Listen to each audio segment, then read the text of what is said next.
Bueno, cómo no.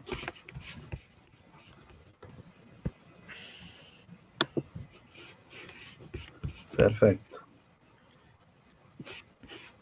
Ahí yo saco el video ahora para no... Che, bueno, acá me quedo y voy a cualquier que... Voy a estar ahí comentando alguna cosa, no sé, te acompaño acá. Bueno. A ver, che, ¿Lo estás abriendo ahí? Sí, estoy tratando de... Acá, de... Documentos.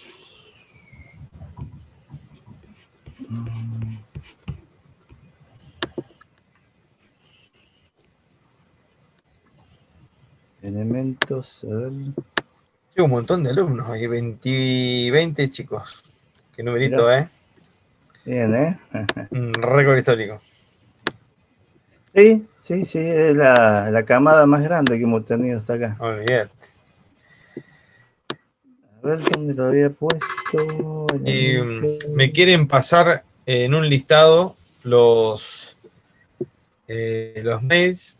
Así si es más, tendría que tomar nota del teléfono, los mails. ¿Quieren completar un Excel? No sé cómo se puede hacer. A ver, ¿antes viste la hojita que hacíamos pasar? Sí. ¿Cómo podría ser? Profe, si lo escribimos acá en el chat. Sí, eso le iba a comentar.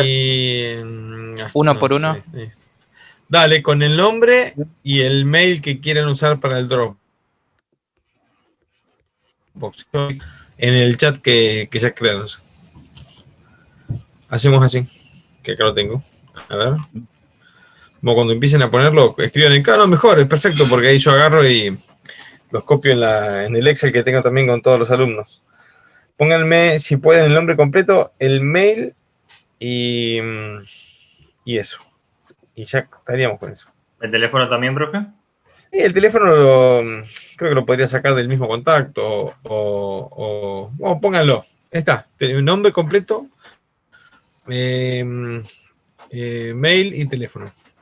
Y así yo los voy guardando ya, aparte de cargarlos en el Dropbox, tengo un Excel que tengo todos los alumnos, ahí los voy cargando igual. Dale, cuando quieran nomás yo voy a ir, a medida que vayan llegando los voy a ir cargando. Hay 21 alumnos hasta aquí. Y no, ahora hay 22 alumnos. 22, ahí entran otros, sí. ¿Y son cuántos en total? Y deben faltar poquito, ¿eh? No sé qué podemos... No me acuerdo. Sí, estamos ahí. Deben faltar dos, qué tres. tema, lo que va a hacer este año, corregir todo. Sí. Lo que va a hacer corregir los parciales, los trabajos prácticos. Un montón.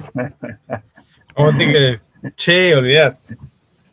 Bueno, ¿qué le va a hacer? Espero que sean buenos, por lo menos no va a dar ánimo. Claro, sí.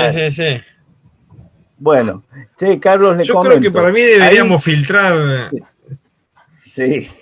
No, pero en el chat no. No. Lo están haciendo en el chat de. Deberíamos. Está bien. Yo pensé que lo iban a hacer en el chat de WhatsApp. No. Están acá en el chat del. No, es verdad, es lo mismo. Che, Diego, te iba a decir, podríamos filtrar y que no pasen tanto para, digamos, si no, parece que es como muy sencillo, ¿no? Yo empezaría a filtrar de alguna forma. Sí. Nos desaprueban por cara. No desaprobarlos, hacer todo más difícil, digamos. Hacía un docente que quedó señalizado para la historia, que decía, ¿y qué estás haciendo? Evitando competencia, y los mataba, ¿viste? Los parciales. Pero no es la forma de ser nuestra. Ya vamos a ver cómo por ahí cambiamos alguna metodología de evaluación, ya vamos a ver. Tenemos tiempo. También hay que ver, es verdad, espero que nos sigan, que no empiecen 25 y de acá a 2 meses tengamos la mitad. Espero que no sea así, porque tampoco es bueno, ¿viste? Que haya deserción. Así que bueno.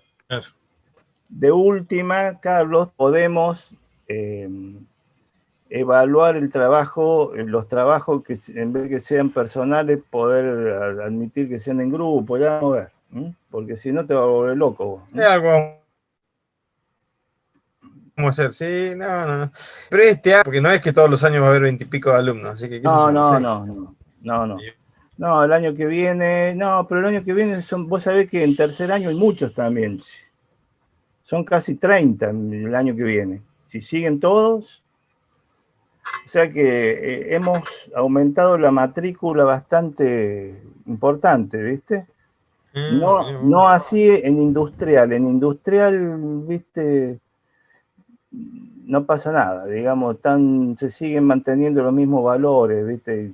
Tercero y cuarto año y 7, 8, ¿viste? No más de eso. Y son casi todas chicas. Acá, en cambio, está mezclado, está bueno eso. Claro. Bueno, les comento, ven ahí el título, ¿se ve el título que dice Diseño de Elementos de Máquinas 1? Sí, ¿Estoy profe. compartiendo? Perfecto. Ese es el título de un libro que en realidad lo vamos a utilizar poco, pero tiene poco porque, digamos, no tiene todos los temas que desarrollamos en el año, pero algunos temas está bastante interesante, está de buen nivel y bastante reducido comparado con otros libros que vamos a utilizar que se extienden mucho más. En este caso, la introducción, que es un poco entrarlos en la materia y recordarles algunos conceptos que ya han visto, pero que tenemos que ir integrándolos para la materia nuestra. Con Carlos vimos que comparado con los otros textos que más utilizamos, como puede ser el Shirley, el Mott, etc., está bastante amigable esta introducción, entonces dijimos, lo tomamos de referencia y sobre ella vamos hablando o ampliando en la medida que lo vemos o desarrollamos. Este libro es de un autor, ¿es mexicano, Carlos? Sí, mexicano. Sí. Normalmente nosotros vamos a utilizar bibliografía que está traducida del inglés, generalmente el Shirley, el Mott, todo eso son de origen inglés. Y el problema que tienen, inclusive que sigue por ahí la traducción no se corresponde con los términos que utilizamos acá en Argentina y eso se lo vamos a hacer notar para que no se confundan. Y, digamos, conceptos muy importantes como confundir esfuerzos, que son para nosotros tensiones, con fuerzas, que están relacionados, pero son dos conceptos distintos y se miden de forma distinta. Cosas como esas tenemos que tenerlo en cuenta. Inclusive, en este texto, van a ver ustedes, se lo vamos a recalcar, hay 2 o 3 cosas que nosotros las definimos y ya la vienen definiendo de materias anteriores con otros términos porque conceptualmente son distintas. Fundamentalmente eso, diferenciar una tensión de una fuerza, por ejemplo, de una acción, y la terminología por ahí que utilizan en la traducción del inglés en castellano se presta un poco a la confusión. Dicho eso, un poco vamos avanzando y vamos hablando un poco, agregando nuestras experiencias respecto a lo que dice acá. Acá dice, el diseño de elementos de máquinas es un curso orientado al campo de la industria y la mecánica, principalmente en el campo de la, dice, proyectación, yo diría, del proyecto y la manufactura de piezas. ¿Qué elementos necesitamos para abordar esta materia? Por eso es una materia integradora, de hecho es la materia integradora de cuarto año, por eso que se le exige un trabajo tipo proyecto. ¿Y qué integra? Viene integrando una serie de conocimientos que vienen ustedes acumulando o adquiriendo a lo largo de los años. Por ejemplo, conocimientos de matemática, de física, posteriormente de materiales, de estática, es decir, de la parte de estructuras, y todos esos son conceptos que necesitamos como para poder desarrollar esta materia. Entonces dice, dicho curso aplica los principios físicos de la mecánica, ciencia de los materiales y análisis estructural para el análisis de los elementos utilizados en la actualidad tales como maquinarias con diversos fines, hidráulico, de transporte, manufactura, etc. Así como también diversos sistemas motorizados, entre otras aplicaciones. Es decir, los elementos de máquina, dispositivos o máquinas propiamente dicho, surge de ensamblar una serie de componentes que llamamos elementos de máquina y que por lo general vamos a tratar en esta materia. Se van a estudiar los elementos de máquina por separado, en forma individual, y después hay que integrarlos a conjuntos según qué máquina o qué dispositivo nos proponemos hacer.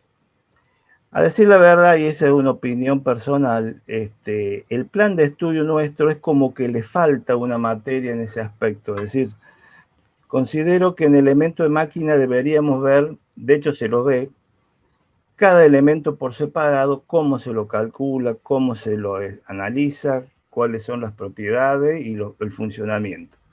Y debería haber una materia donde lo integra en máquinas o en elementos, digamos, que son ya dispositivos, que vendría a ser lo que en otras universidades llaman diseño de elementos de máquina o diseño de máquinas. El diseño de máquina no es el dibujo en sí, sino es todo lo que está relacionado con generar dispositivos o máquinas con un fin determinado, para lo cual tenemos que o copiar, o si es algo nuevo, inventar formas, tamaños, resistencia y por lo tanto seleccionar los materiales con que vamos a trabajar. Por eso es importante, entre otras materias, que hayan tenido una buena cursada de conocimientos materiales, para saber qué tratamiento se les hace para mejorarle las propiedades, cuáles son las propiedades que en cada caso aprovechamos de los materiales, los costos, cómo se lo pueden trabajar, etcétera, etcétera.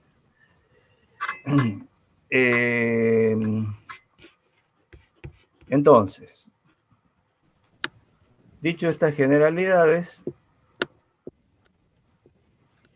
dice, este libro en particular, o esta unidad, pues nosotros hemos abordado con este libro, cualquier libro sería lo mismo, en realidad es abordar esta primera unidad de la siguiente manera. Expone las pautas para el análisis y diseño de elementos mecánicos, teniendo en cuenta consideraciones estáticas y dinámicas, para luego estudiar el proceso de fallas en los elementos mecánicos y posterior elección de los materiales adecuados para el diseño en sí.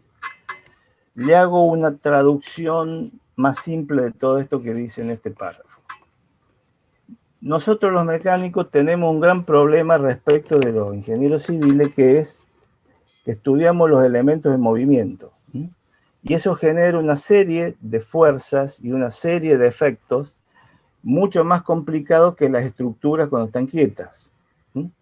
Entonces, si nosotros vamos a calcular la viga de un edificio que no tiene que moverse, sabemos que la sumatoria de las fuerzas respecto de los tres ejes en los cuales, o las tres dimensiones en que vivimos, tiene que ser cero, y los momentos, la capacidad o la posibilidad de girar respecto a los mismos también. Entonces tenemos 6 ecuaciones que tienen que igualarse a 0.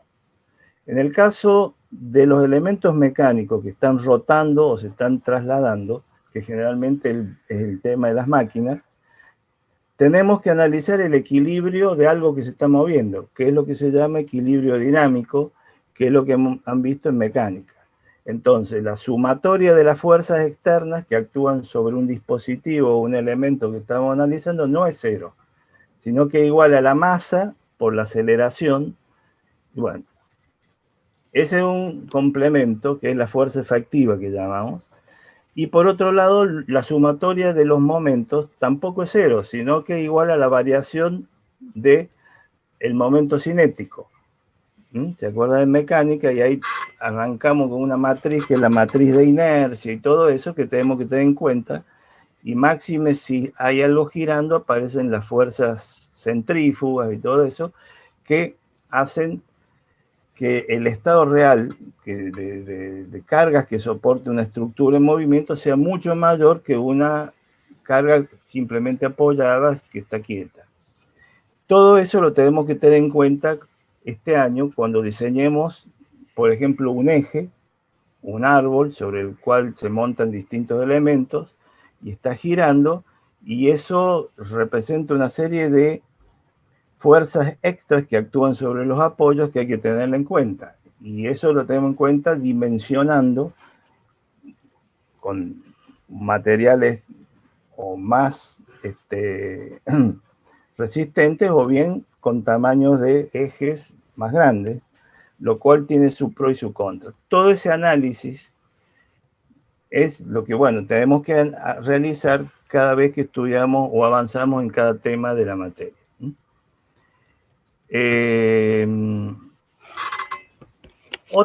Otra cosa interesante en esta introducción que estamos haciendo es lo siguiente. Lo que dice acá se los leo rápidamente y lo analizamos. Dice, el objetivo de la ingeniería es proporcionar a la sociedad lo que la civilización requiere en el momento que se está viviendo, en este caso, en el momento actual.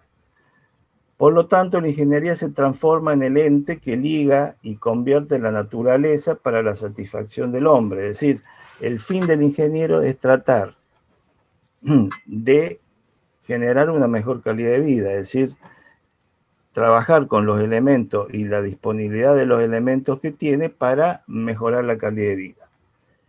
Por lo tanto, para ello, la ingeniería aplica conocimientos, por un lado, científicos. Normalmente nos basamos en los distintos descubrimientos o análisis que se van haciendo sobre la naturaleza, los vientos, esto y lo otro, y de ahí el hombre va generando las máquinas necesarias para su utilización. Dice, por lo tanto, la ingeniería aplica los conocimientos científicos para solucionar los problemas de la humanidad. Entonces, la ingeniería, y a esto iba, es una ciencia aplicada. Entonces, si le preguntan qué es la ingeniería, es una ciencia aplicada, es decir, aprovecha los conocimientos, los conceptos de la ciencia, la matemática, la informática, etcétera, y lo aplica en hechos concretos, ¿sí?, para mejorar tal cosa, ¿sí?, la provisión de agua potable, la información de datos, hacer un puente para poder cruzar más fácil, digamos, un río, qué sé yo, etc. Entonces, para ello, al definirlo como una ciencia aplicada, necesita un plan. Ese plan de trabajo es lo que se conoce como diseño, en este caso diseño mecánico, porque vamos a trabajar con cosas que se mueven. De ahí surge mecánico. Hay un temita que está acá que tenemos que diferenciar y que es interesante, que es lo siguiente.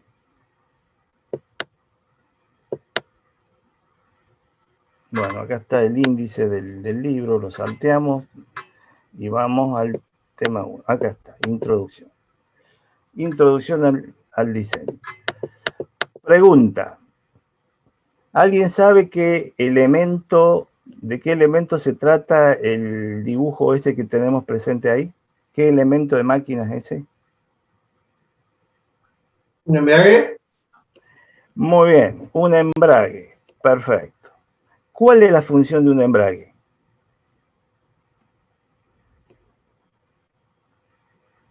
Bueno, se lo pregunto. La reacción del motor. No es necesario que lo sepan, justamente lo vamos a estudiar este año. Es uno de los temas que estudiamos este año.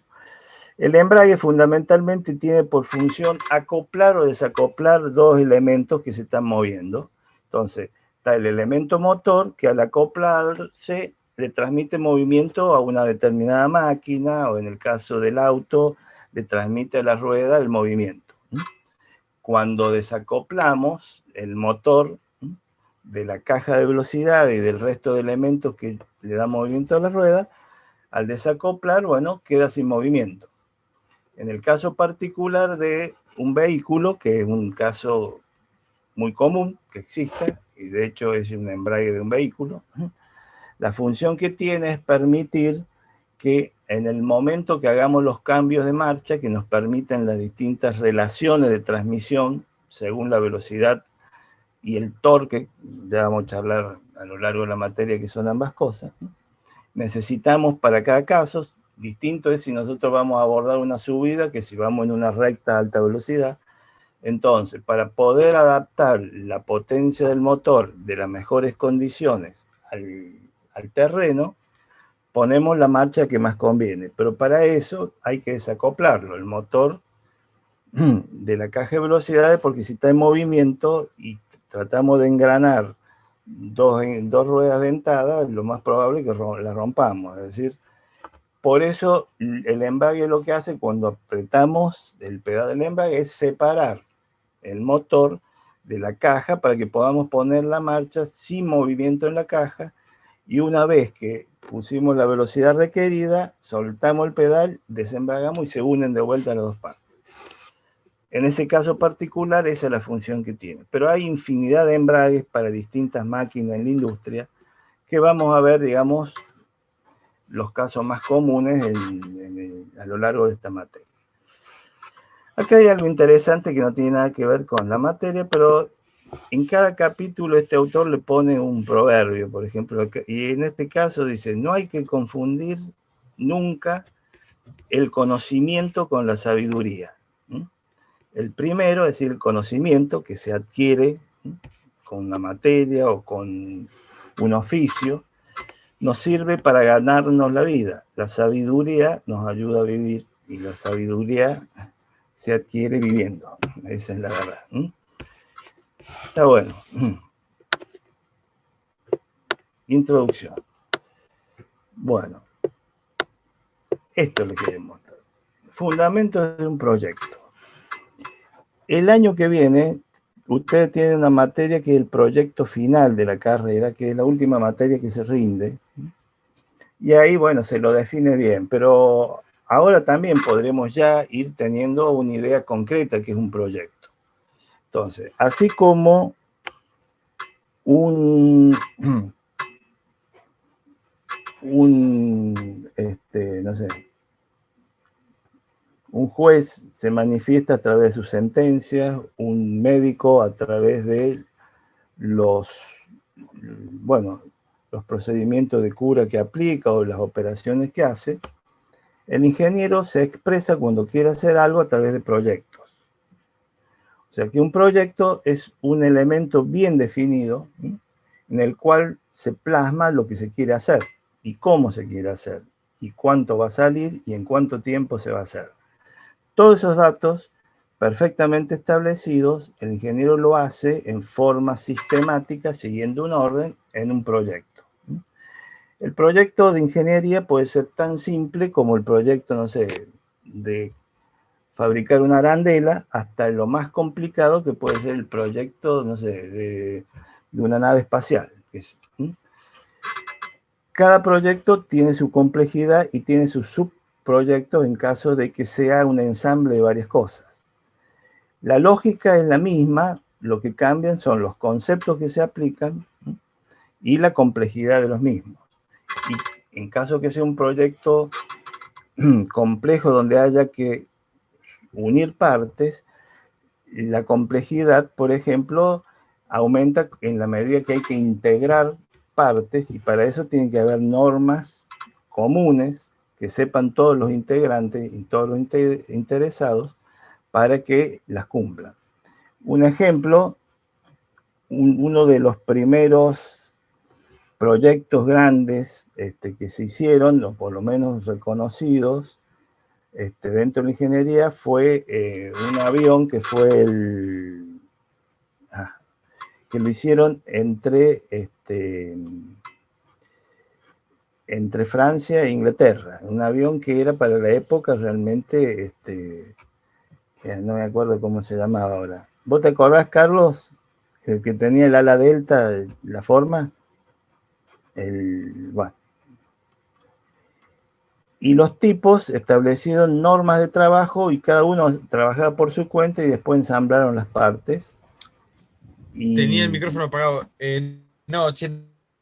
El avión que No me hicieron acuerdo era el más rápido que había en esa época, hacía Europa.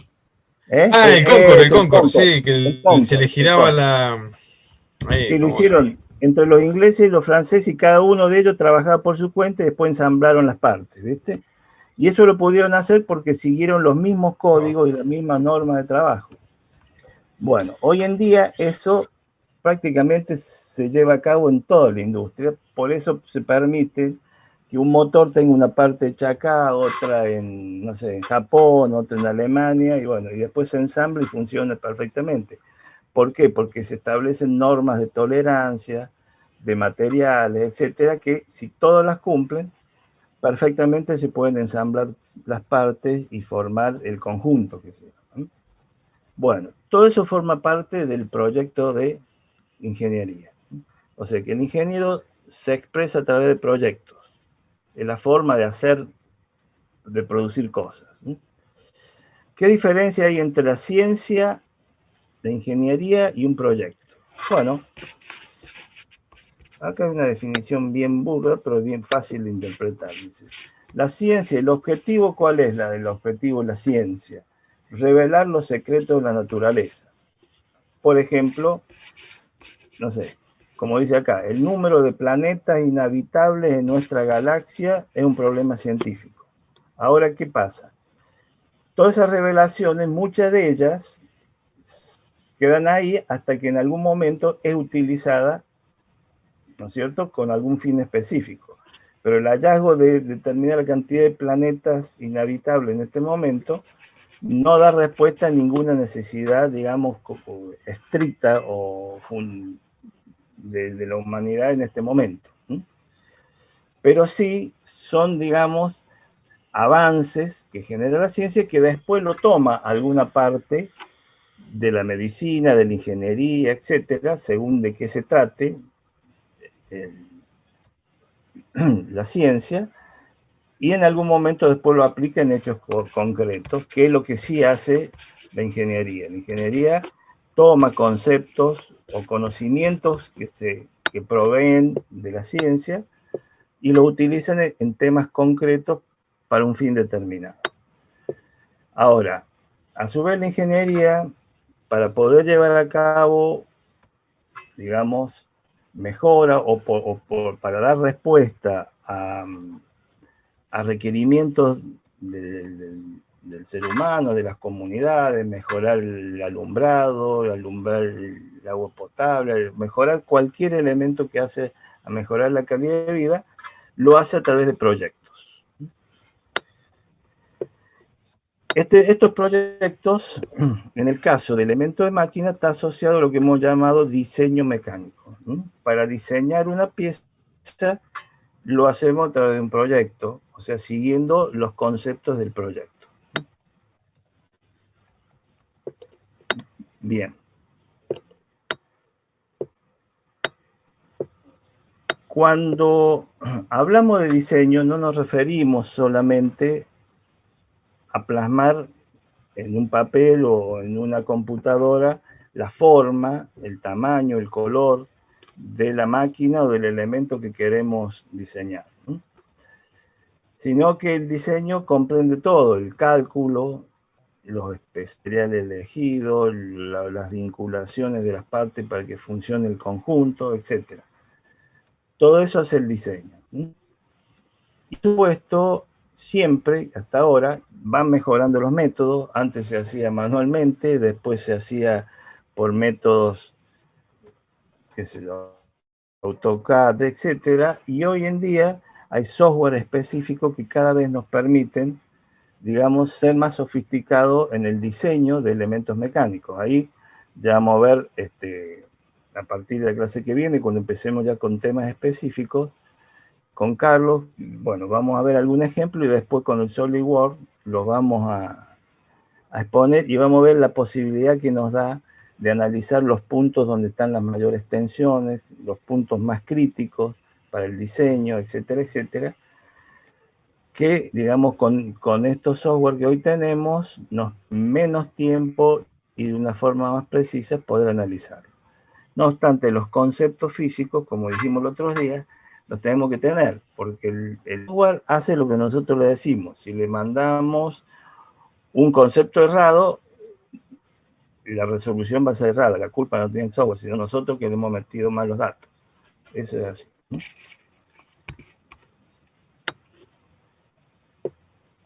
Bien.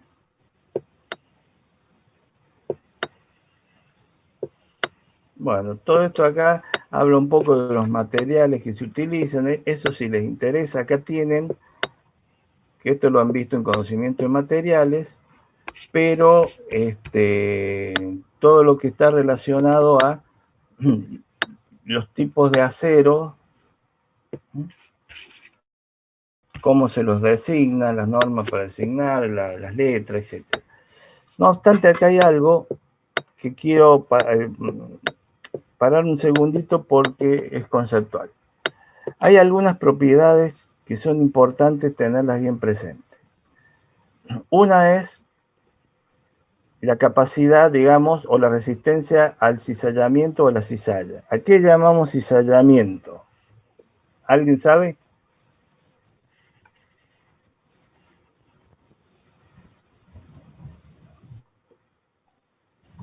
No. Por ejemplo, ¿Cortarlo es, profe? cizallamiento, ¿Cortar algo?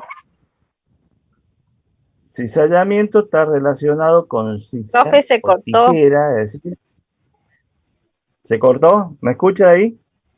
Sí, hace un ratito se había cortado. Bueno, repito entonces. Si se escucha ahí, retomo para retomar. ¿Está bien? Sí, profe, se escucha bien ahora. Perfecto. Entonces, lo que quería decirle, vamos a parar antes de iniciar los distintos esfuerzos simples que actúan sobre los materiales, que era un poco el tema de hoy. Toda esta introducción es para un poco irlos introduciendo en la materia y relacionando los conceptos. Hay algunas propiedades de los materiales que nos interesan sobremanera para esta materia. Una, lo que llamamos cizallamiento o corte, es decir, nosotros queremos cortar con una tijera algo. Entonces, ese es un efecto cizalla, que hace una tijera o hace una cizalla o una, ¿cómo es? Para cortar cable.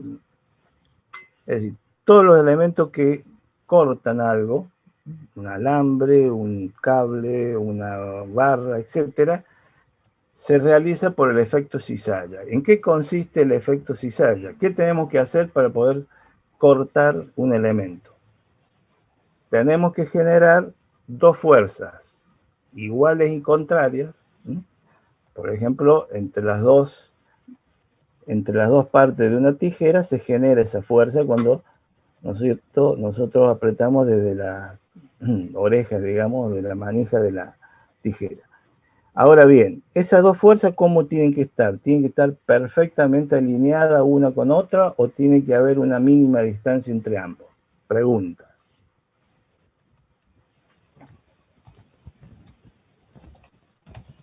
Tiene que haber una mínima distancia entre ambos. Están... ¿Por qué? Está bien lo que contestaste. ¿Por qué?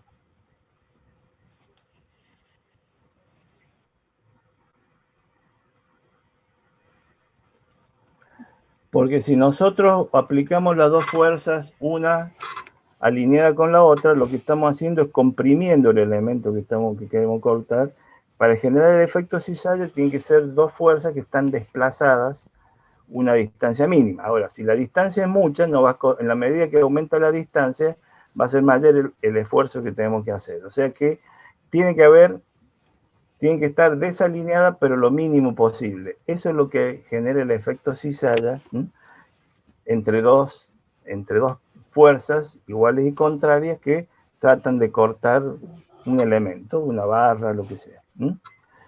Ese efecto cizalla se evalúa a través de un coeficiente, el R, que es la resistencia al cizallamiento de un material, que se mide la relación entre el límite de rotura, cizallamiento, o sea, lo que resiste ese material a ser cizallado o ser cortado por este método, y el límite de rotura, la tracción de ese material que lo sacamos de un ensayo de tracción. Si ustedes se fijan, ahí hay el R de distintos materiales. Entonces yo preguntaría, ¿cuál de todos ellos resiste más al efecto cizalla? De todos los que están ahí. ¿El aluminio, el acero, el cobre, la fundición maleable o la fundición de hierro, que es la fundición gris, digamos? El aluminio. El aluminio tiene el menor. La fundición de hierro. Claro. El aluminio sería al revés, sería el que menos resiste el efecto cizallamiento de los que están ahí.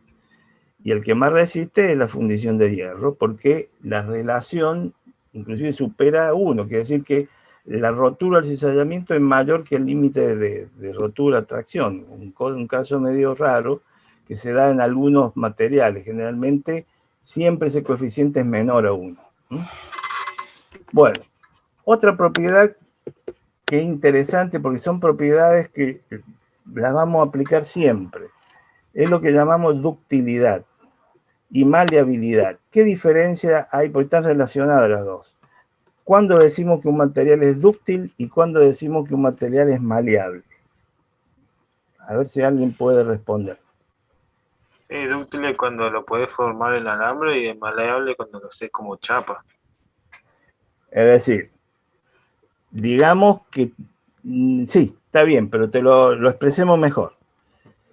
Decimos que un material es dúctil cuando es fácil de alargar, cuando le aplicamos una fuerza de tracción y por lo tanto, por ejemplo, si vamos a hacer un trefilado, que es el elemento el procedimiento que se utiliza para hacer alambre, es fácil, no nos genera o no nos ofrece mucha resistencia, sino que lo podemos estirar relativamente fácil. Esa es la ductilidad, es la propiedad de deformarse plásticamente, porque una vez que se deforma ya no vuelve a la condición inicial. O sea, son deformaciones plásticas. Entonces, los materiales que tienen esa facilidad de deformarse plásticamente en la dirección de su eje, como el alambre, digamos, decimos que son dúctiles. Y cuando decimos que son maleables, cuando los materiales, por ejemplo, los ponemos entre dos rodillos y los podemos aplastar fácilmente, reducir el espesor y alargar a lo mejor el ancho o la longitud. Como quien dice, cuando uno pasa por una máquina de hacer pasta, alarga la masa. Entonces, eso es la maleabilidad, la capacidad de reducir el espesor y la ductilidad y la capacidad de alargarse. Ambos dentro del campo plástico. Ya vamos a ver, lo voy a hacer recordar, por eso son conceptos muy simples, pero que ya en la primera clase los tienen que ir teniendo bien firmes. Acá dice, la línea divisoria normal entre ductilidad y fragilidad. Fragilidad es exactamente lo opuesto a ductilidad. Un material frágil lo queremos estirar y se rompe inmediatamente. Es decir, que tiene una mínima capacidad de deformarse plásticamente en la dirección del eje. Entonces, si el material tiene menos de un 5% de alargamiento, decimos que es frágil. Quiere decir, tomamos una probeta de una determinada longitud, le aplicamos una fuerza de tracción que trata de alargarlo. Si se alarga más del 5%, decimos que es dúctil. Si se alarga menos del 5% y se rompe, decimos que es frágil. Ese sería un poco el concepto de división entre ambos. Por supuesto, el material dúctil se puede alargar. Ahora, hay materiales que se pueden alargar más o menos. Un material muy dúctil se puede deformar en frío, que es lo que se hace con los alambres de buena calidad. Si se los estira en frío se dice a la temperatura ambiente. Hay otros materiales que son dúctiles, pero para eso hay que llevarlo a la temperatura de transformación, es decir, calentarlo a una temperatura, si es un acero, por arriba de la temperatura de transformación del diagrama hierro-carbono, si se acuerdan, 800 grados, calculen, y ahí es mucho más fácil de formar. Eso sería en caliente. En frío sería la temperatura ambiente. Y ahí pone las distintas operaciones que se pueden hacer en frío con los materiales dúctiles. Plegado, estirado, embutido, rebordeado. Bien, plegado cuando podemos doblarlo,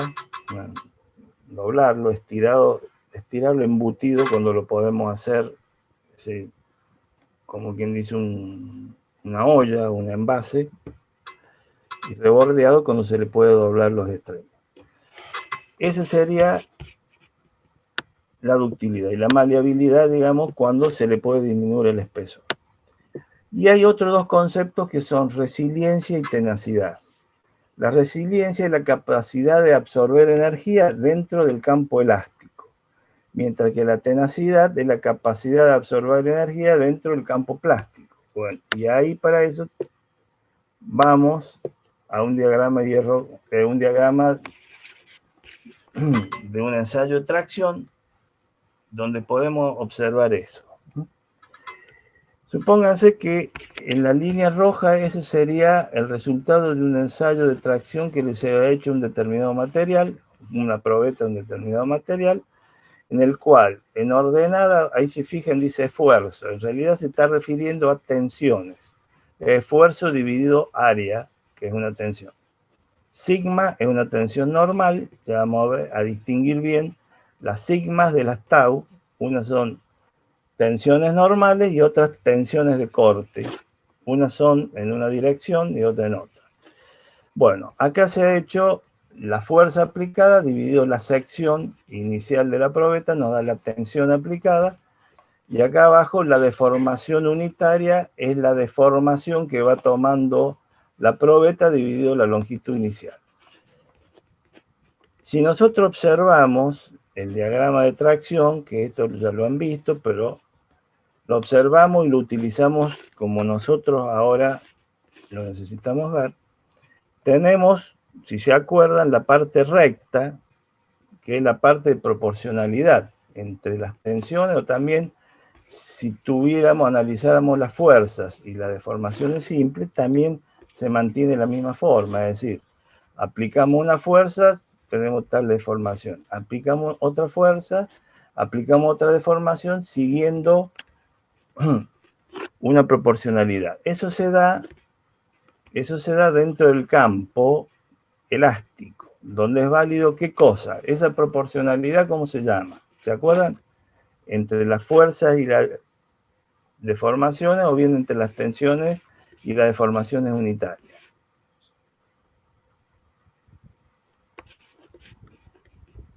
¿No se acuerdan? Módulo de Young, o coeficiente de proporcionalidad entre fuerzas y deformaciones.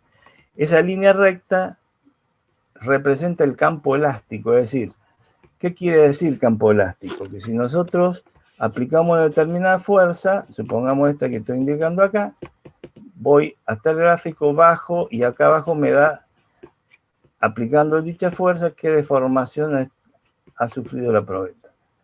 Pero si nosotros cesamos el ensayo, la probeta vuelve a través, siguiendo la misma línea con que se deformó, hasta la posición inicial y experimentando cero deformación.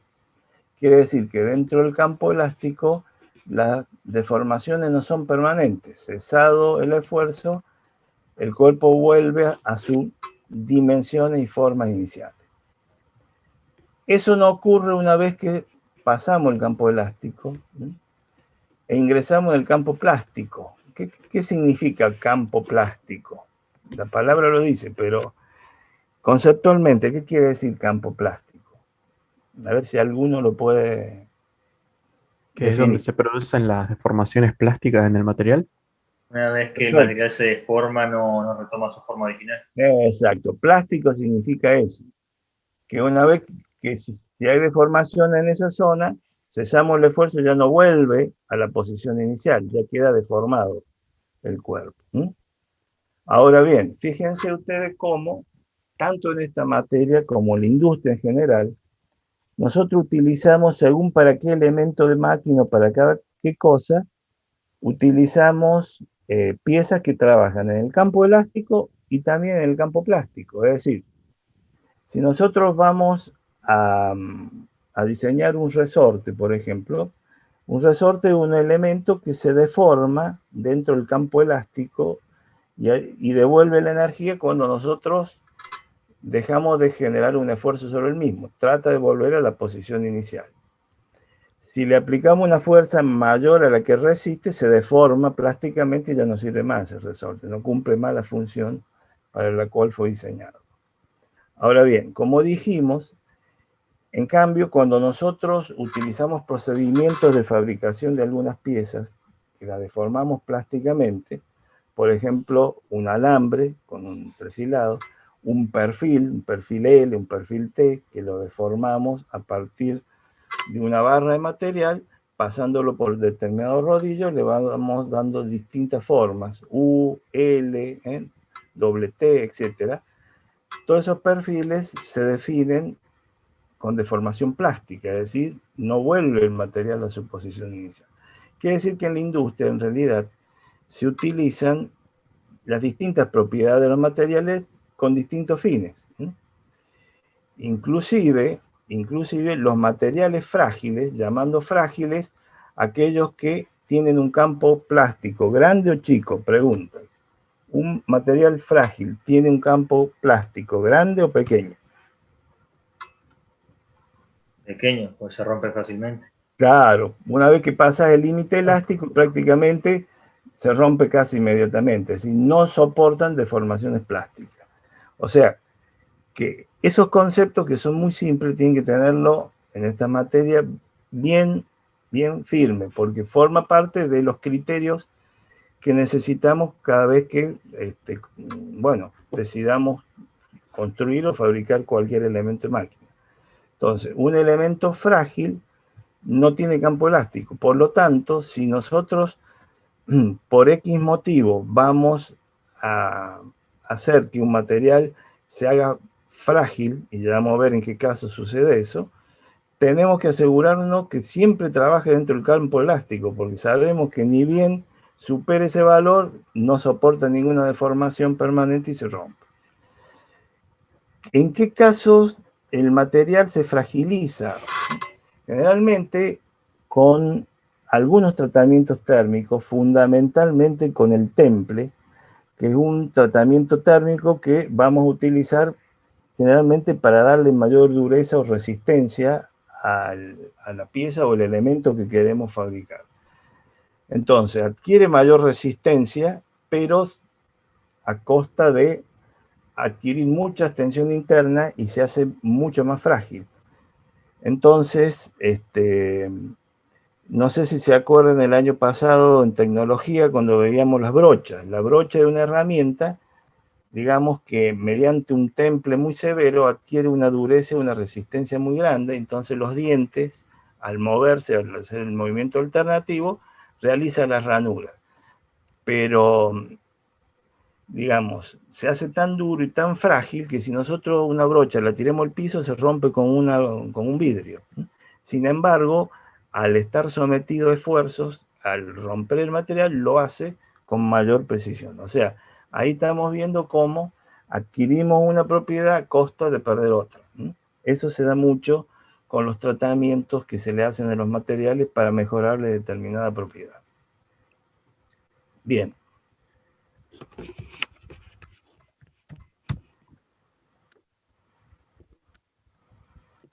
Bueno, esto es lo que decía, la distinta denominación, ténganlos presentes cuando le dicen, bueno, una 0,10,10, por ejemplo, el primer 10 quiere decir que el carbono, 10,10, la otra cifra significa que tiene un 0,1% de carbono y así sucesivamente, pero acá da la posibilidad de distinto. Hoy en día tenemos una gama de acero muy grande.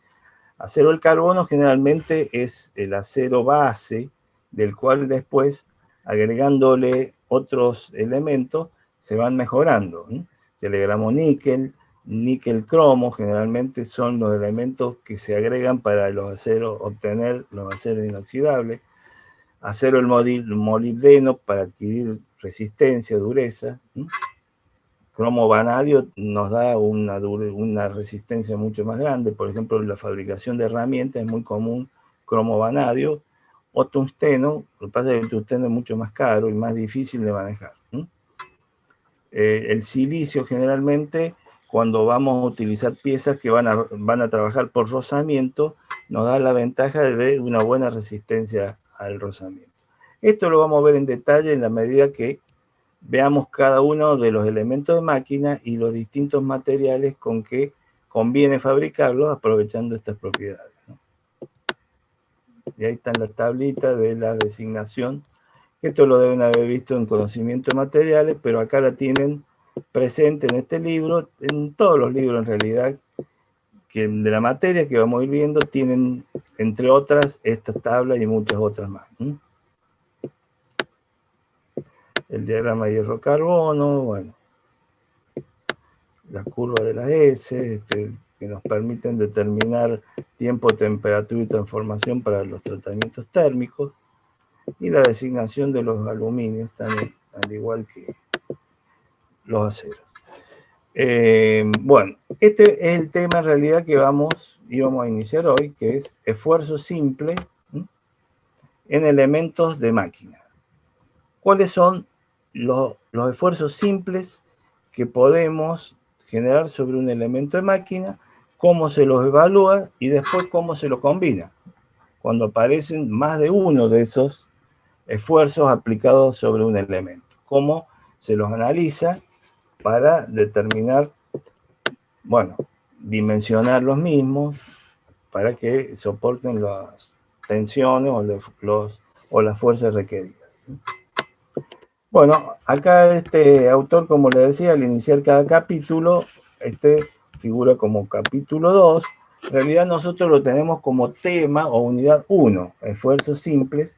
Todo lo que hemos visto anteriormente en realidad es una introducción, y este sería el primer tema real de la materia, esfuerzos simples aplicados a elementos de máquina. Si se fijan, ahí hay otro proverbio. Bueno, este es un tema del autor. Dice: la sabiduría consiste en saber cuál es el siguiente paso, la virtud en llevarlo a cabo. La sabiduría nos dice, bueno, hicimos esto, el próximo paso es lo otro. Pero la virtud es saber cómo se hace el próximo paso. Entonces, les leo esto y vamos después ya a los elementos, a los esfuerzos propiamente dichos. Dice: una máquina está compuesta por una serie de elementos más simples que la constituyen, pudiendo definir como elementos de máquina todas aquellas piezas o elementos más sencillos que correctamente ensamblados constituyen una máquina completa y en funcionamiento. Los elementos de máquinas no tienen que ser necesariamente sencillos, pero sí ser reconocibles como elemento individual, fuera de la máquina de la que forma parte o de las máquinas de la que puede formar parte. Es decir, una biela, por ejemplo, es la parte de una máquina, de un motor. Entonces, una vez que ensamblamos el motor, funciona como parte de todo un mecanismo biela pistón, biela manivela. Pero nosotros tenemos que ser capaces de individualizarlo. Esa es la biela, porque la dimensionamos en función de los esfuerzos que tiene que resistir y cómo va articulada a los otros elementos. Entonces, ese elemento de máquina tiene que ser perfectamente individualizable, pero por otro lado, tiene que cumplir condiciones para poder ensamblar o trabajar en conjunto con otras partes. Iniciamos esto con un esfuerzo de los esfuerzos simples, a los cuales normalmente puede estar sometida una pieza. Y en este caso consideramos una probeta. ¿Qué es una probeta? Una probeta es un elemento hecho con el material que queremos ensayar o conocer las propiedades, que tiene dimensiones específicas para ser utilizada en una determinada máquina. En este caso, esta probeta está, digamos, normalizada. Tiene que tener una longitud 200 milímetros, 70 entre las dos ranuras, dentro de la cual está la zona de estricción en la cual se va a producir la rotura. Están las dos partes que van unidas, las dos partes de la máquina, que un diámetro mayor de 20 milímetros. Bueno, y ahí está acotada los tamaños y forma de la probeta de un material que queremos analizar o estudiar. Entonces, en la medida que aplicamos una fuerza en la dirección y sentido que vemos ahí, es decir, según el eje de la pieza y tratando igual y opuesta, tratando de separarse, generamos una fuerza o una tensión de tracción sobre ese elemento, cuya tensión surge de dividir la fuerza aplicada dividido la sección del área restringida esta sobre la cual actúa. Esa relación entre la fuerza dividido el área nos da la tensión. Para que eso sea exacto, generalmente la fuerza hay que aplicarla con una determinada lentitud para que se aplique en todos los puntos, porque si la aplicamos muy rápidamente, seguramente la distribución de la fuerza no va a ser exacta y va a haber puntos que van a estar sometidos a mayor tensión que otros. Por ejemplo, acá dice, la norma ASTM especifica una rapidez de carga de 70 kilogramos, fuerza, por milímetro cuadrado de sección por minuto. Entonces, si estamos dentro de esos valores, digamos, los esfuerzos se transmiten a todas las secciones y entonces podemos hacer el análisis que le decía, analizar qué tensión estamos transmitiendo. Acá vemos el resultado de una serie de ensayos de tracción donde tenemos las tensiones enmarcadas. ¿Cómo? ¿Se escucha? Ya termino. ¿O alguien está preguntando algo? Perdón, yo estaba hablando con el micrófono abierto. Perdón. No, está bien. Pensé que era algún alumno que preguntaba algo, disculpa. Bueno.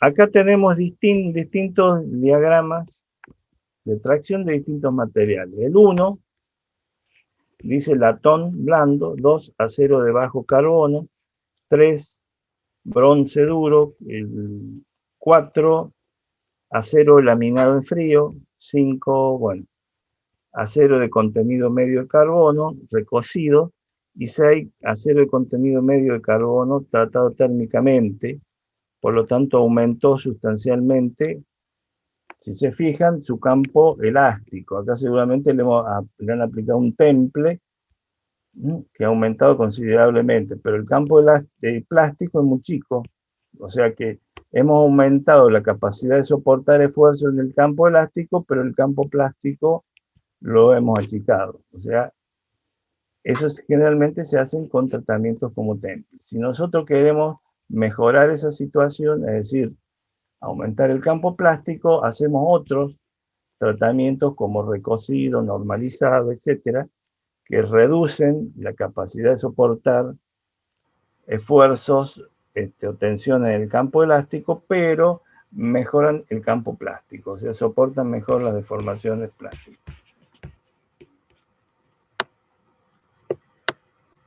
Bueno, esto también es un gráfico que vamos a ver para cada material, cada vez que analicemos un material determinado con que queremos fabricar una determinada pieza, un tornillo, un bulón, un resorte, un cojinete, un rodamiento, lo que sea, un eje, lo que sea de los distintos elementos que vamos a ver en una rueda dentada o una polea, lo que sea. Bueno, acá hay algo interesante que sí me interesa que lo tengan bien claro.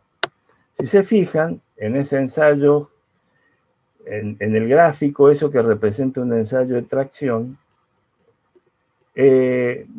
muestra, para diferenciar bien claro, cómo se comportaría en un ensayo de tracción un material dúctil a la izquierda y un material frágil a la derecha.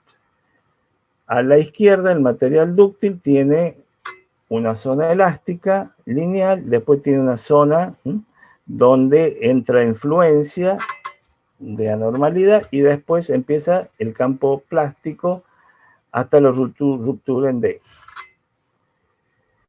Y el campo plástico es importante. Este es un material dúctil. En cambio, el material frágil de la derecha tiene un campo elástico mayor. ¿Por qué? Porque nosotros hemos mejorado su capacidad de soportar tensión en el campo elástico, seguramente con un tratamiento térmico, termoquímico, también puede ser cementación, cianulación, etc. Pero le hemos quitado capacidad de soportar fuerzas en el campo plástico. O sea que si nosotros por cualquier motivo superamos el límite elástico, entramos en el campo plástico, sabemos que va a colapsar la pieza prácticamente en forma inmediata. Entonces, hay 3 o 4 puntos que son, y que los vamos a necesitar porque en base a eso vamos a calcular. Nosotros en esta materia generalmente se calcula y se verifica una pieza de distintas formas. Primero por resistencia, aplicando los conceptos de estabilidad, de estática que han visto, etcétera, y de materiales.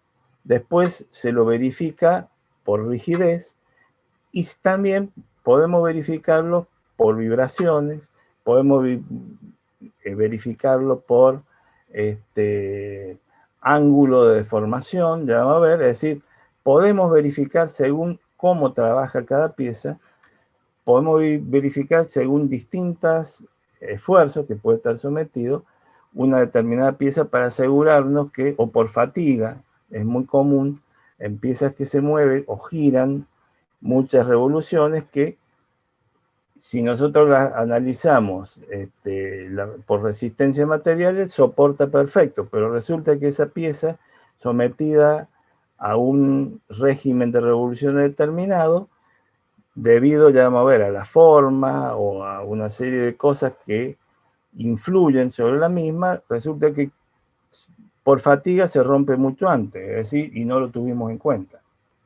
Y eso ha sido motivo de experiencias muy, muy duras dentro de la ingeniería, ¿sí?, que se han dado en la historia. Por ejemplo,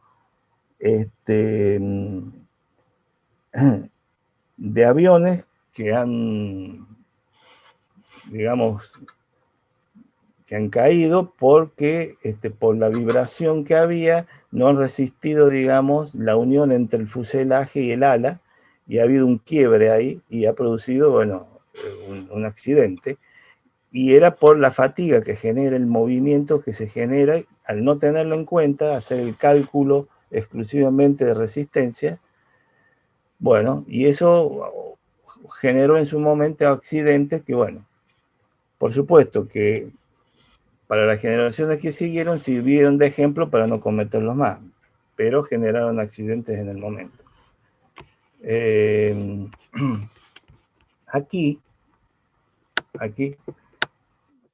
decía, tenemos que definir bien claro algunos puntos. El punto A, que es este que está acá, el punto A, este que marco acá, dice límite de proporcionalidad.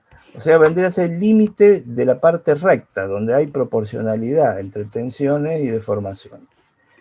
El punto A dice límite de proporcionalidad, hasta donde el material obedece a la ley de Hooke. Es decir, la ley de Hooke, ¿no es cierto?, es la que establece proporcionalidad entre ambos, entre deformaciones y tensiones. Dice, el módulo de elasticidad del material se puede determinar. El módulo de elasticidad, ya vamos a ver, es una propiedad de los materiales. Y hay dos módulos, uno el módulo E elástico y el otro el módulo G transversal, que lo vamos a tener en cuenta cuando apliquemos esfuerzos de torsión, que es una de las cosas que más aplicamos en esta materia. Entonces, E, que es el módulo de elasticidad, lo pone como la relación entre sigma, que es la tensión aplicada, que es fuerza dividido la sección de la probeta analizada. Estamos acá en ordenada, tensión, y se representa en una tensión normal, ya vamos a distinguir entre tensiones normales y tangenciales.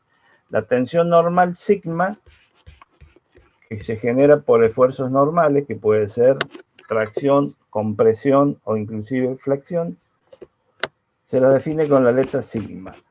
Y este E, que está mal expresado acá, no es E acá abajo, sino es epsilon, que epsilon vendría a ser la deformación específica, es decir, toda la deformación que se experimenta para una tensión determinada dividido la longitud inicial. Es decir, si tomamos el punto A, esta tensión, y acá abajo esta deformación, dividido la longitud inicial me da la deformación específica que se llama epsilon, no esta, acá hay un problema de nomenclatura, porque si no, E y E no tienen sentido. Epsilon, que es la deformación específica. Entonces, el módulo de elasticidad, que es una propiedad del material, y ya lo vamos a ver más en detalle, es la relación entre la tensión a la cual está sometido el material dividido la deformación específica que experimentó. Y eso se da, esa proporcionalidad, que es la ley de Hooke, dentro del campo elástico y de esta parte que es perfectamente proporcional entre las tensiones y la deformación, hasta el punto A. O sea que el punto A define el límite de proporcionalidad, ¿no?, o límite de la ley de Hooke, que se establece con esa expresión. El punto B, que está un poquitito más arriba, ¿no?, el punto B, que es de acá, a ver, este aquí, el punto B, ¿qué nos dice?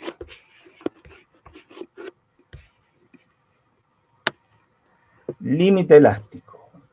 La tensión máxima que puede aplicarse al material sin que ocurra una deformación al retirar la tensión. O sea, que si se fijan, si somos bien específicos, hay una diferencia entre el límite de proporcionalidad y el límite elástico. El límite de proporcionalidad es el punto en el cual deja de existir proporcionalidad entre tensiones y deformaciones específicas. El límite elástico, que puede llegar a coincidir según qué material, pero no necesariamente, como en el caso de la figura, es el punto hasta el cual, si nosotros sometemos tensiones y dejamos y cesamos la misma, el material se recupera totalmente. A partir de ese punto, si aplicamos una tensión mayor, por mínima que sea, ya se experimentan deformaciones permanentes. Por eso se llama límite elástico. Y el punto C, a ver,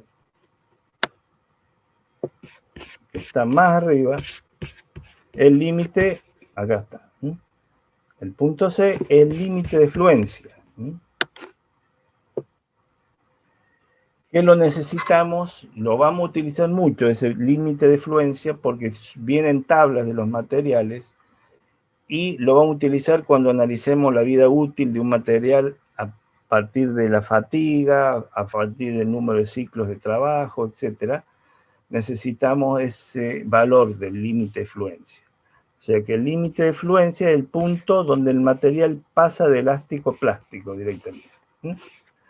Si se fijan, en realidad el punto A, B y C generalmente lo tenemos como que es 1, pero si somos muy específicos pueden ser 3 puntos distintos. El límite de proporcionalidad, muy próximo al mismo, el límite elástico, y un poco más arriba el límite de fluencia, a partir del cual el material ya se lo considera plástico totalmente.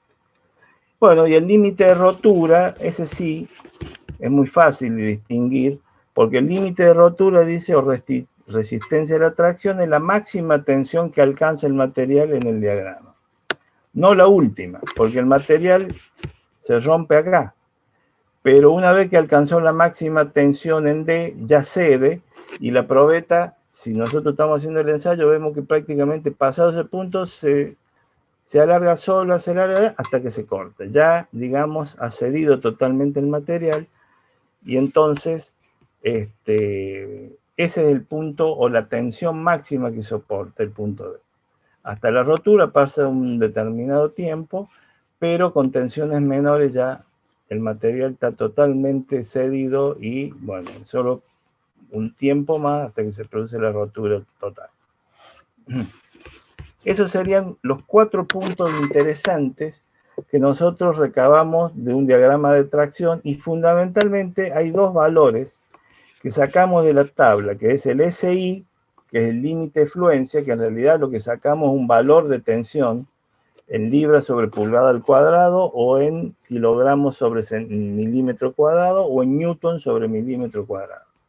Y el otro punto es el límite de rotura, o sea, la tensión máxima que soporta sin romperse el material, que le llamamos SU. O sea, SI y SU son tensiones, es decir, fuerza sobre sección.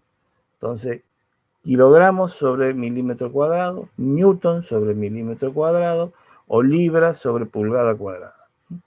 Lo mismo, el límite de rotura nos indica la tensión máxima que soporta ese material, SU. Esos dos valores generalmente los vamos a encontrar en las tablas de los materiales que están en los libros que vamos a utilizar y siempre lo vamos a necesitar cada vez que hagamos un ejercicio para analizar, bueno, si el material y la sección que hemos diseñado soportan los esfuerzos y las tensiones a la cual va a estar sometida la pieza.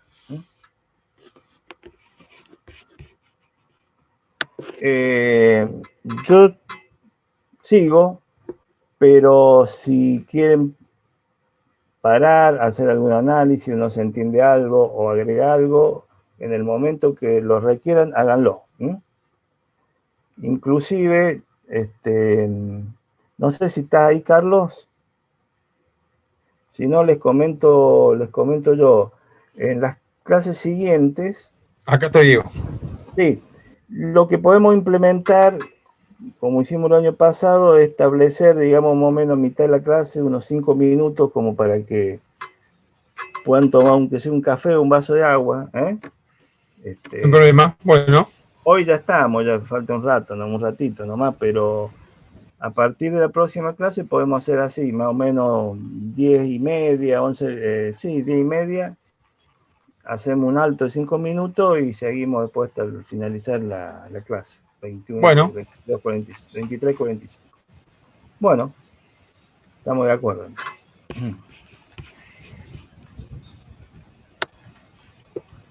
Esto es lo que le decía yo, esta letra acá, como una epsilon, una letra griega, le llamamos el alargamiento unitario, que es la deformación total dividido la longitud inicial y nos da la deformación unitaria, que es la que se tiene en cuenta cuando analizamos las tensiones.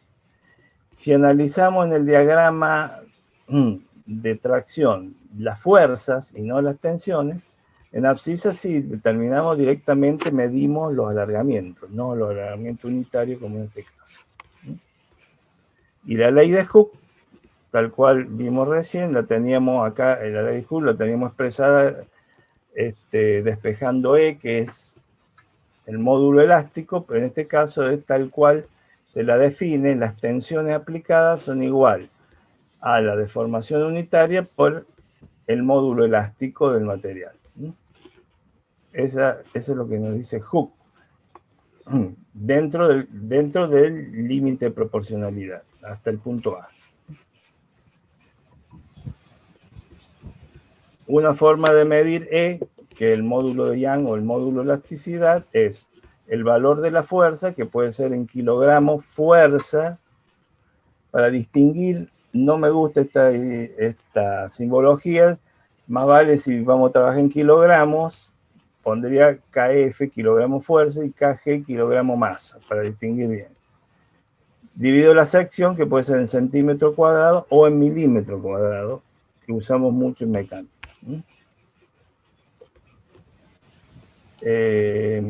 Bueno, y la deformación es la fuerza por la longitud sobre A por E. Sobre esta fórmula vamos a volver, así que por eso que no la tengo muy en cuenta ahora, porque la vamos a calcular específicamente para un determinado ejercicio. ¿Cómo determinamos la deformación específica? Bueno, teniendo en cuenta la fuerza aplicada, la longitud del elemento que estamos analizando, sobre la sección del mismo por el módulo elástico. Lo que dice acá, estos son valores muy comunes que vamos a trabajar, prácticamente lo van a aprender de memoria, porque en muchos casos vamos a trabajar con este material, con aceros, cuyo límite elástico, supongamos, el módulo elástico es 2,1 por 10 a la 6 kilogramos fuerza sobre centímetro cuadrado. Lo vamos a utilizar cuando tengamos flexión. Ahora, cuando tengamos torsión, necesitamos trabajar con este otro, con el G, que es el módulo transversal, que se llama, o módulo sometido al corte. En muchos materiales G suele ser la mitad de E, en este caso no exactamente, un poquito menos de la mitad. Pero esos valores los vamos a tener en tablas generalmente muy fácil. Así que no es necesario, sí saber qué es cada cosa y que generalmente cuando nosotros analicemos una deformación, siempre va a ser la relación entre lo que lo genera, que es la acción, fuerza o momento, según qué es, dividido la sección o el elemento que se la aguanta, es decir, una sección transversal o una sección longitudinal, y en base a eso se va a utilizar el E o el G. Pero lo vamos a ver fácilmente en los próximos ejemplos. Y acá cuando hay algo que está justamente a la torsión, cuando tengamos un giro, giramos una sección respecto a otro, vamos a tener una deformación, una rotación, que se define en función del ángulo girado o ángulo de torsión que se llama. R es el radio de la barra, sobre L la longitud. Mientras más larga sea la barra, la deformación es menor, manteniendo igual los otros valores, y viceversa. Si la longitud es más corta, a igualdad del ángulo girado y del radio de la sección analizada, lo que se distorsionó es mayor. Bueno, eso lo vamos a analizar prácticamente en cada vez que apliquemos esto, que va a ser en casi todas las piezas. Y acá establece la relación, lo que se llama lo mismo que vimos recién en el límite elástico, es decir, un ensayo de tracción, lo vemos acá cuando tenemos torsión. Solo que allá teníamos tau, que es la tensión que se generaba normal al eje, es decir, debido a un esfuerzo normal, que puede ser tracción o flexión o compresión.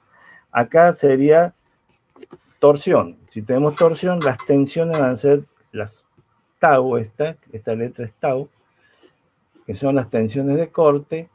Bueno, igual, ¿a quién se la va a aguantar? O sea, la sección que va a aguantar, digamos, el módulo de la sección G, que es el módulo transversal, y gamma, que es lo que se deformó. Entonces, lo mismo que para el caso del ensayo de tracción era sigma igual a epsilon, que era esto acá, la deformación unitaria por el módulo elástico. Acá, fíjense, hay una analogía. Esta es la ley de Hooke para esfuerzos normales. Sigma, la tensión normal. Epsilon sería la deformación unitaria, y E, el módulo elástico. Igual concepto, pero cuando tenemos torsión, en vez de sigma tenemos tau, que es que es acá, la tensión. G, en vez de E tenemos G, que es el módulo, digamos, para torsión, y gamma vendría a ser la deformación, lo que gira, lo que se deformó angularmente debido a la torsión que se generó en la pieza. O sea que conceptualmente es lo mismo la torsión esta que la tracción anterior. Es decir, es el Hooke aplicado a la tracción y Hooke aplicado a la torsión acá.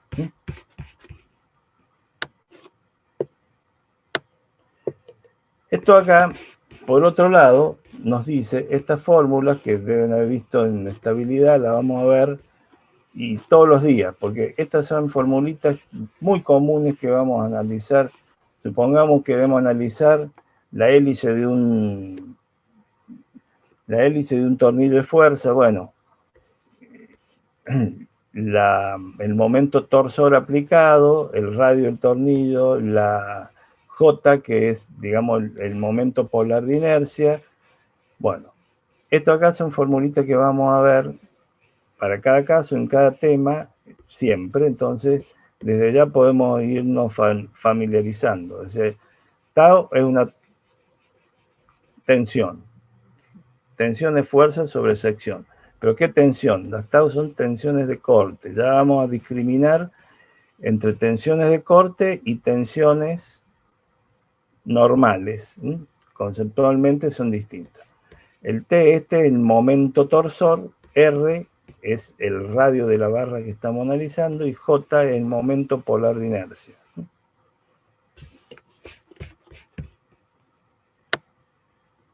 Bueno. Y acá analiza, dice, esfuerzos normales, máximo y mínimo.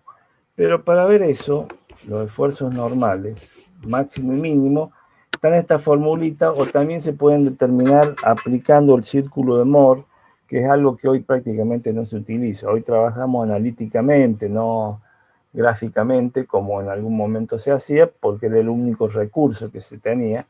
Hoy en día, con el devenir de calculadoras, computadoras, etcétera, hacemos el cálculo analítico, cargamos esta fórmula, ponemos los datos y nos da muy rápidamente los valores de las tensiones máximas y mínimas.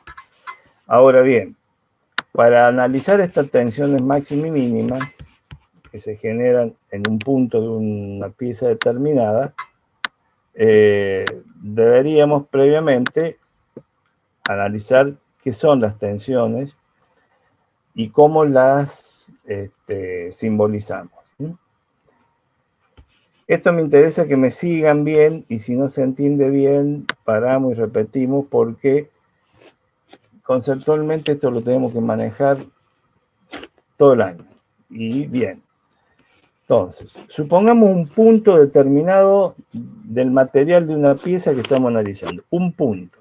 Entonces, para analizar las tensiones debido a las fuerzas exteriores o a las acciones que se generan del exterior sobre ese material, si queremos analizar un punto determinado, ¿cuáles son? Lo que normalmente se hace, o por lo menos en estabilidad y en esta materia también se hace, es se considera en torno a ese punto un cubo infinitamente pequeño, es decir, tan pequeño como querramos, pero el concepto de cubo es porque tenemos 6 caras y 3 dimensiones, que son las dimensiones en las cuales vivimos. Y entonces, sobre las caras de ese cubo, podemos analizar 2 tipos de tensiones, las tensiones normales y las tensiones de corte, que son, en definitiva, los 2 tipos de tensiones que se pueden generar. Dado los distintos esfuerzos que ya vamos a nombrar y clasificar, a los cuales puede estar sometido una pieza o un elemento cualquiera, que son esfuerzos de tracción, esfuerzos de compresión, esfuerzos momentos flectores, es decir, flexión, momentos torsores, es decir, torsión, y cortes, cizallamiento. Esos son los 5 tipos, podríamos agregar como un caso particular cuando tenemos piezas muy esbeltas y muy largas, el tema de pandeo. Esos serían todos los tipos de esfuerzos que puede estar sometido una pieza. Tracción, compresión, flexión, torsión, cizalla, pandeo. En todos los casos, en cada uno de ellos, por ejemplo, si una pieza está sometida a tracción, es decir, la tratamos de alargar, el tipo de tensiones que va a aparecer son según en qué eje la traccionamos. Si la traccionamos según el eje X, las tensiones van a ser SX. SX en esta cara hacia la derecha, en esta otra hacia la izquierda. SX. El SX significa tensiones normales. ¿Por qué? Pues están perpendiculares a las caras sobre las cuales actúan, que son estas que estoy indicando acá. La cara, esta sería XY, la cara XY, perpendicular a la misma, está la tensión normal, por eso se llama tensión normal, según el eje X. Tensión normal según el eje Y sería, como está indicado acá, hacia arriba o hacia abajo, y según el eje Z sería hacia afuera de la computadora y hacia allá atrás.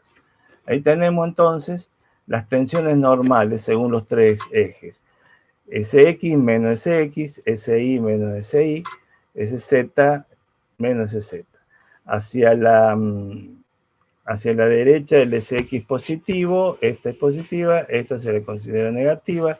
Hacia arriba el SI, o sea, la tensión normal hacia arriba positiva, hacia abajo negativa. Y hacia afuera, saliendo de la computadora, la tensión en Z positiva y entrando en la misma negativa. Bueno, si en cambio tenemos esfuerzos de corte, es decir, cizalla, o tenemos torsión, en definitiva generan tensiones en las caras, que son las tensiones tau, XY, está acá, y en la cara opuesta, XY, si una va hacia abajo, la otra hacia arriba. La tensión, bueno, en las otras caras sería esta y esta acá. Y bueno, lo mismo sería esta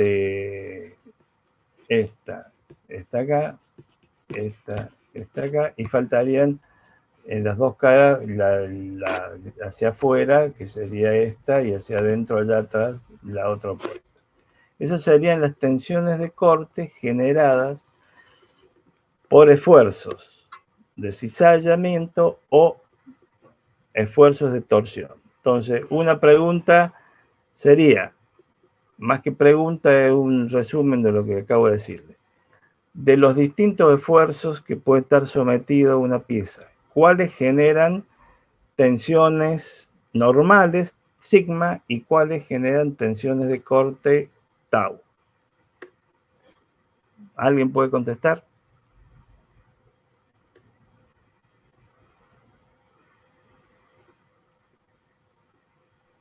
Los esfuerzos de corte los generan la cizalla y la torsión.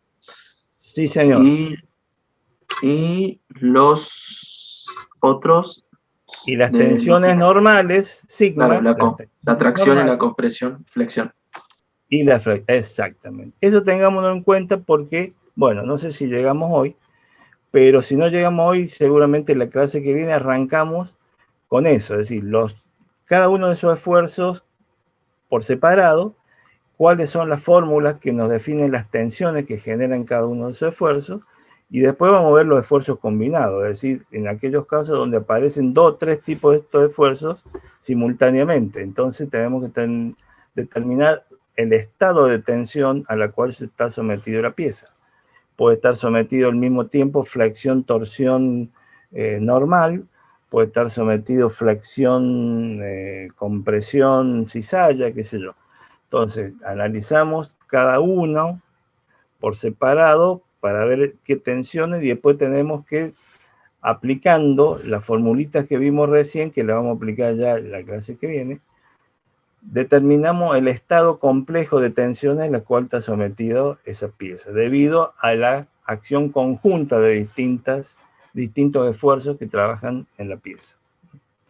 Eso es muy común y eso, digamos, es lo que tenemos que contemplar en cada caso, bueno, en función de qué esfuerzos soporta una pieza, cada pieza. Entonces ahí dice, esfuerzo cortante máximo. Bueno, estas formulitas, en todo caso, lo dejamos para iniciar la clase que viene, para determinar las tensiones máxima y mínima. Dijimos cuando tenemos cizalla o torsión. Y la sigma cuando tenemos esfuerzos normales, es decir, tracción, compresión o bien flexión. Acá nos muestra distintas alternativas. Dice, los planos de esfuerzo cortante máximo, o sea, ¿en qué plano se generan los esfuerzos de corte máximo, los tau? Dice, en estos planos a 45 grados, cualquiera de estos 3 planos, respecto a los ejes principales. En este plano acá, inclinado, en este otro, o en este otro. Sobre esos planos se generan las tensiones de corte máximo, se las determina con esta formulita. Lo vamos a ver en algún ejercicio de la clase que viene y le vamos a dar número, así lo vamos a ver más gráficamente.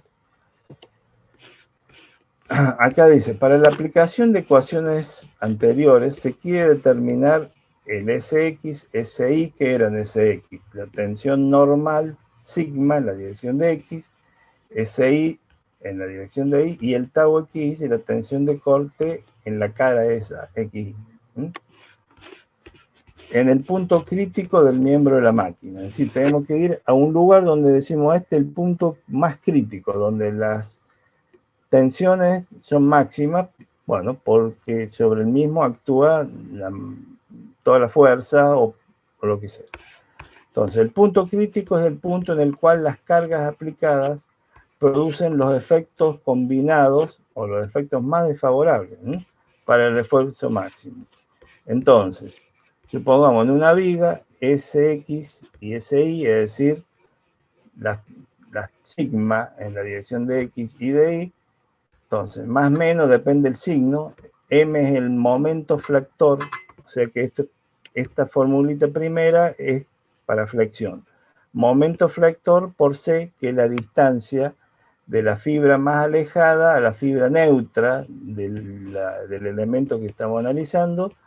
Ya vamos a ver qué es eso, es la distancia entre el centro, digamos, la fibra neutra y la más distanciada de la sección. Sobre I, que es el momento de inercia de de esa sección analizada. Eso nos da la componente de la tensión sigma por flexión.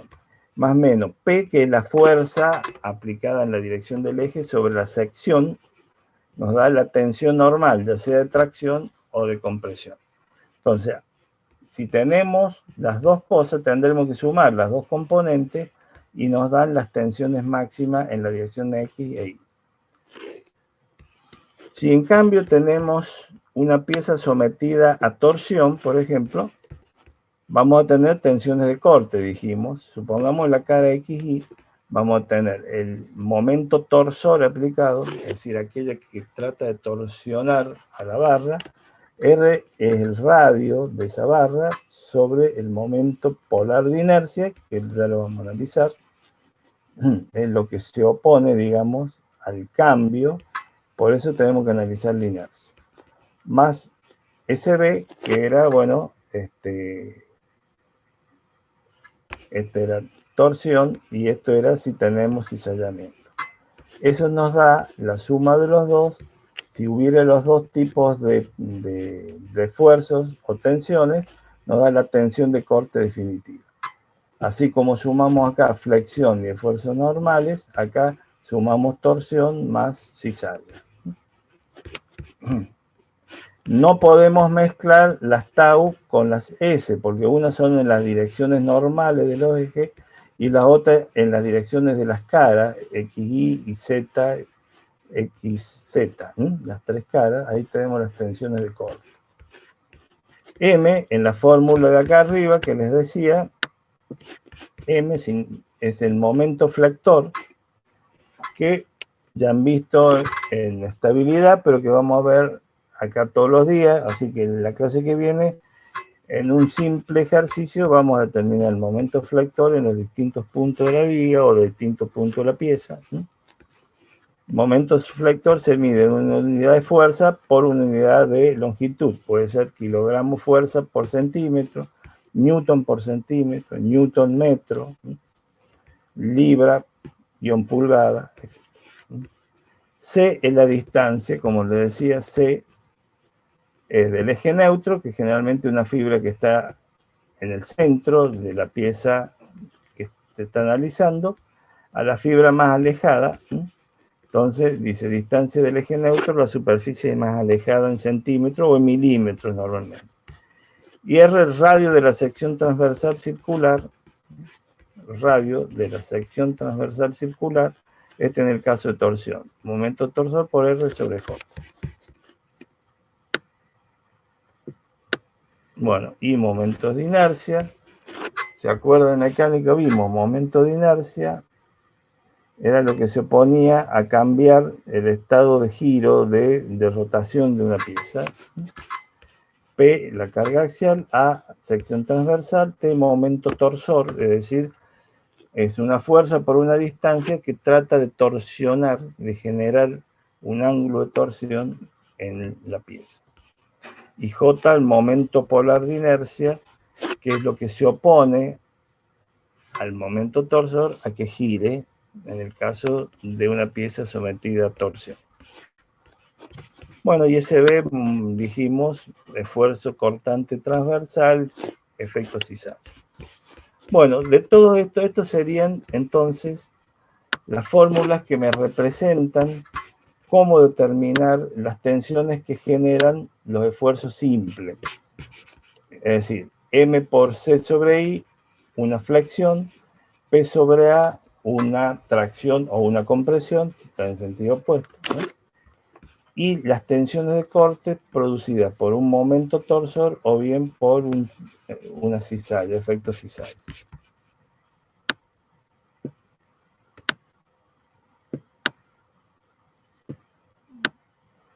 Bueno, esto lo vamos a ver con un ejercicio la clase que viene. Y acá, bueno, aprovecho para hacerles recordar algo, ¿no? Muy simple. Acá tenemos una pieza, supongamos que sea un eje, sobre la cual trabajan estas dos fuerzas, ¿eh? Que pueden ser dos elementos que están cargados sobre el eje, de 1200 libras una, 600 libras la otra, y se encuentran respectivamente a 10 pulgadas de distancia entre ellas y respecto a los apoyos. Entonces, ahí qué tipo, debido a esa fuerza, a ver, ¿qué tipo de esfuerzo va a someter o someter a esa pieza? A ver si alguien sabe. Así como está, muy sencillo esto, si tenemos los dos Corte. apoyos. ¿Eh? ¿De corte no hay ahí? ¿Seguro? ¿Qué tenés que ¿Flexión? tener? ¿Eh? ¿Flexión? Flexión, muy bien. Fundamentalmente flexión. ¿Podemos sacar un diagrama de corte de eso? Sí. ¿Por qué? Porque entre esta fuerza y esta otra hay corte. Bueno, acá después en realidad se suman las dos y después corte entre esta y esta. O sea, podemos sacar un diagrama de corte acá, en el cual, por ejemplo, ponemos R1 y va hasta que baja 1200 para abajo. Habría que sacar cuánto vale la reacción en 1, ver si pasa para el otro lado. Después de vuelta esto, bueno, tenemos un diagrama de corte donde vemos cuáles son las secciones más sometidas a corte. Se lo puede hacer fácilmente. Pero lo más importante es el diagrama de momentos flectores de acá. El diagrama de momentos flectores, ¿cuál sería? Acá está, bueno, no me había fijado. Lo que decían ustedes. Este diagrama que tenemos acá, que estoy señalizando, si se fijan, ¿qué sería? ¿Un diagrama de qué? En base a lo que hablamos.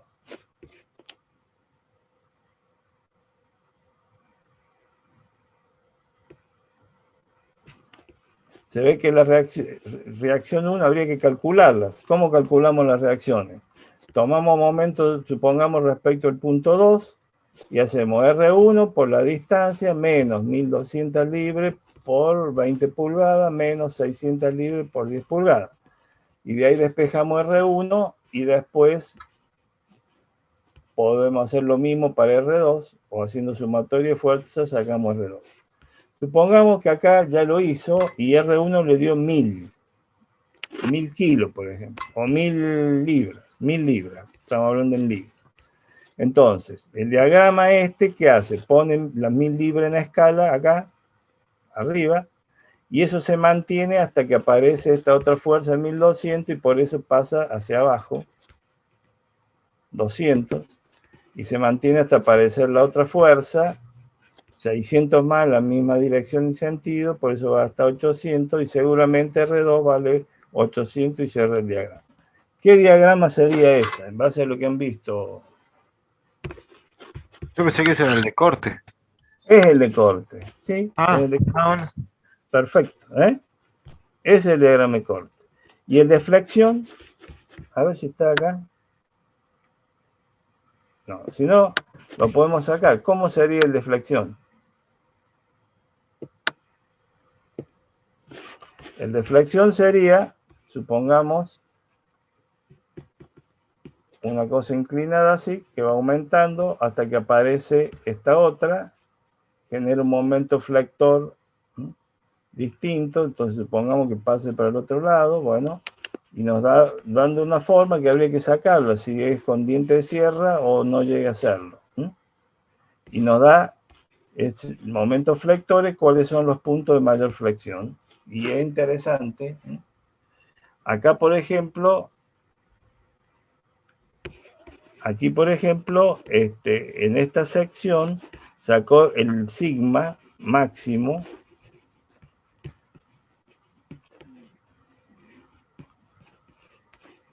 ¿Cómo lo sacó? ¿Tienen idea? El tau máximo.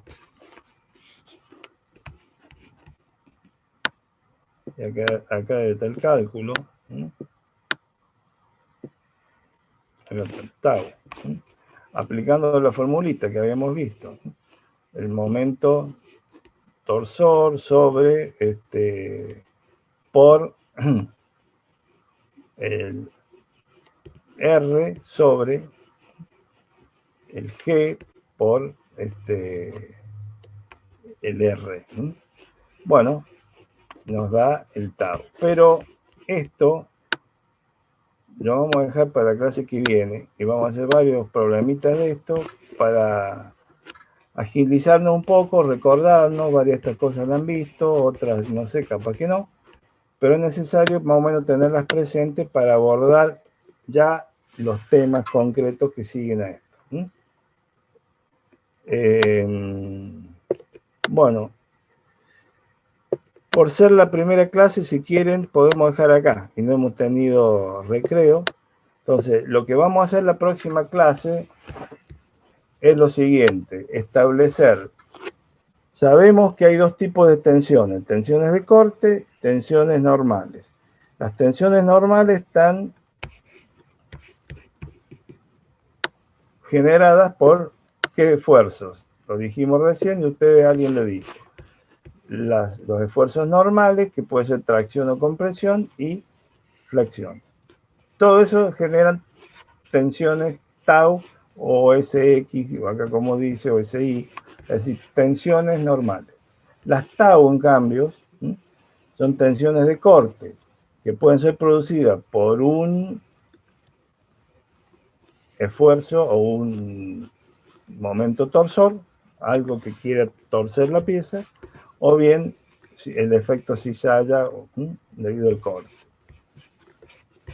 Esas tensiones, vamos a ver cómo las integramos cuando trabajan simultáneamente todas, y empleamos y aplicamos las dos formulitas que se las muestro nuevamente, pero que las vamos a analizar la clase que viene y las vamos a aplicar en algunos problemitos concretos para determinar las tensiones máximas a la cual están sometidos los puntos críticos de la pieza. Bien, eso va a ser lo que vamos a hacer la clase que viene y vamos a analizar, como está acá, ya les muestro. Acá está, Vamos a analizar, por ejemplo, dice carga axial, una pieza que está acá, ¿qué tensión genera? Empezamos por la más fácil. Después, y ahí determinamos la tensión máxima, la tensión mínima, el tau máximo para esa fuerza normal. Después, si hay fracción, en este caso consideramos un empotramiento y una fuerza de 200 kilos que genera flexión, muy sencillo, y determinamos las tensiones de corte y las tensiones normales con la fórmula que hemos visto, y de esa manera sacamos las tensiones máximas en la dirección de los ejes y en la cara respectiva. Hacemos lo mismo con torsión axial pura y después empezamos a combinar las cargas, que es lo que Bueno, los tres casos, torsión pura, flexión pura, y empezamos los casos combinados, flexión y torsión, flexión y carga axial, y torsión y carga axial. Bueno, esto es lo que vamos a ver, flexión, carga axial y torsión, el caso más complejo que tengamos todos. Cómo se lo analiza para determinar las tensiones máximas, tanto normales como tangenciales, que son las que me van a permitir dimensionar la pieza, porque en función de esas tensiones, buscamos cuáles son las tensiones máximas que soporta tal y cual material, y en base a eso, bueno, seleccionamos el material más adecuado para la pieza que queramos fabricar. Esto va a ser entonces lo que vamos a hacer la próxima clase, y lo vamos a hacer bien práctico, con problemitas como esto, con números, pero que quede bien claro el